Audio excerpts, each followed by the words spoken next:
Jan 2022. Cor litúrgica: verde. Segunda semana comum. Segunda-feira. Primeira leitura: 1 SM 15,16-23. Leitura do primeiro livro de Samuel. Naqueles dias, 16, Samuel disse a Saul: basta. Deixa-me dizer-te o que o Senhor me revelou esta noite. Saul disse: fala. 17. Então Samuel começou: por menor que sejas aos teus próprios olhos, acaso não és o chefe das tribos de Israel? O Senhor ungiu-te rei sobre Israel. 18. E te enviou em expedição, com a ordem de eliminar os amalecitas, esses malfeitores, combatendo até que fossem exterminados. 19. Porque não ouviste a voz do Senhor, e te precipitaste sobre os despojos e fizeste o que desagrada ao Senhor. 20. Saul respondeu a Samuel: mas eu obedeci ao Senhor. Realizei a expedição a que ele me enviou. Trouxe a Agag, rei de Amaleque, para cá, e exterminei os amalecitas. 21. Quanto aos despojos, o povo reteve, das ovelhas e dos bois, o melhor do que devia ser eliminado para sacrificar ao Senhor teu Deus em Gilgal. 22. Mas Samuel replicou: o Senhor quer holocaustos e sacrifícios,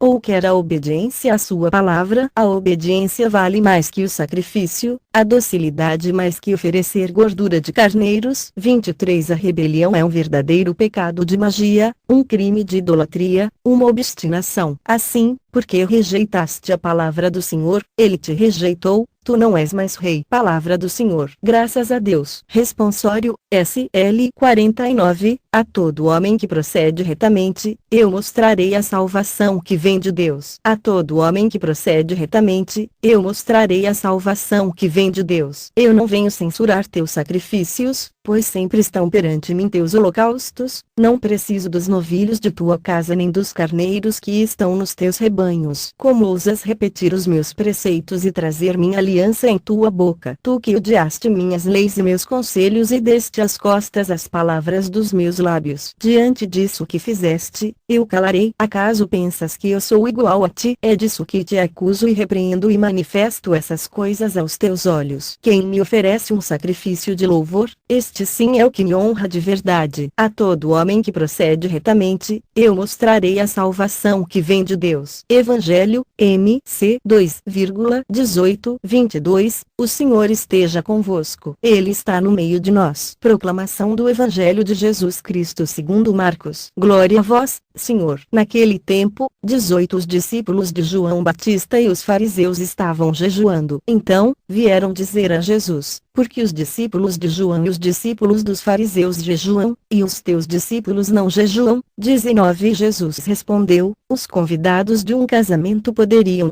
por acaso, fazer jejum, enquanto o noivo está com eles? Enquanto o noivo está com eles, os convidados não podem jejuar. 20. Mas vai chegar o tempo em que o noivo será tirado do meio deles, aí, então, eles vão jejuar. 21. Ninguém põe um remendo de pano novo numa roupa velha, porque o remendo novo repuxa o pano velho e o rasgão fica maior ainda. 22. Ninguém põe vinho novo em odres velhos, porque o vinho novo arrebenta os odres velhos e o vinho e os odres se perdem. Por isso, vinho novo em odres novos. Palavra da salvação. Glória a vós, Senhor. Homilia diária. Se o jejum não conduzir você ao amor, ele não terá nenhum efeito. 17 de janeiro. O jejum para os judeus era a manifestação de luto e de tristeza. Na cultura de Jesus o jejum era visto assim, luto e tristeza. Bem diferente para nós, cujo sentido é totalmente ao contrário, tirar alguma coisa para me lembrar que o meu tudo, a minha alegria é Cristo. Por isso, Jesus recomenda que, quando fizermos jejum, não podemos mudar o rosto, e sim viver na alegria, pois tiramos um alimento ou alguma coisa, para nos lembrar que Jesus é o nosso tudo e o espaço maior na nossa vida pertence a Ele. E, se eu vivo Ele,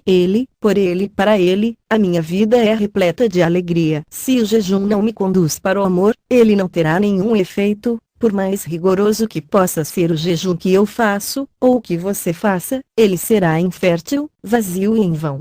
Quando fizermos jejum, Não podemos mudar o rosto, e sim viver na alegria. Nós somos convidados constantemente a essa festa de casamento, que é símbolo de aliança de Deus com toda a humanidade. Convidado significa ser chamado a fazer parte da vida de alguém. Esse alguém é Cristo, que me chama e te chama a união profunda com Ele. Nós precisamos ser modelo de piedade, de espiritualidade, de obediência aos mandamentos, mas, muito mais, nós precisamos ser no mundo mestres da alegria, e não torturadores de consciência, impondo aos nossos irmãos fardos pesados e vazios. Hoje, o que você é capaz de tirar da sua vida por amor a Deus? O foco do jejum não é em si a privação de alguma coisa, a renúncia, a abstinência, e sim aprender a saborear a presença de Jesus, a presença do esposo, que é Cristo, que é a nossa alegria, a nossa força, o nosso alimento, o nosso sustento e a nossa vida. A imagem do esposo representa também a nossa união com Deus. É um amor que precisa ser recíproco, uma só carne, uma comunhão profunda de alma e de coração. Deus me ama tanto, Deus te ama tanto, e a sua maior prova de amor foi quando pregamos na cruz e Ele nos perdoou, deu a vida por nós, por mim e por você. E, agora, eu te pergunto, o quanto você ama a Deus? Porque o tema de hoje fala sobre o jejum. Então, o que você é capaz de fazer por Deus? O que você, hoje, é capaz de tirar da sua vida por amor a Deus?